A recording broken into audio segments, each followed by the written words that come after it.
పంచబ్రహ్మ అంటే ఎవరు? శివుడి 5 ముఖాలే పంచబ్రహ్మలు. వాటి పేర్లే సద్యోజాత, వామదేవ, అఘోర, తత్పురుష, ఈశాన. ఈ 5 ముఖాల్లోంచే న, మ, షి, వా, య నమశివాయ అనే పంచాక్షరి మంత్రం ఉద్భవించింది.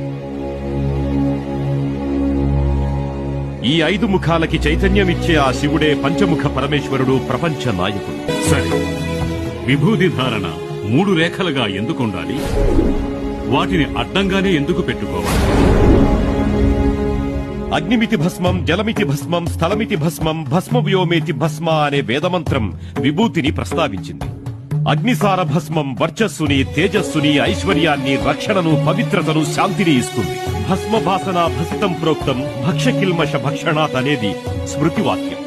ప్రకాశ స్వరూపం పాపనాశన భస్మం. ఓంకారంలో అకార ఉకార మకారాలకి ఋగ్, యజుర్, సామవేద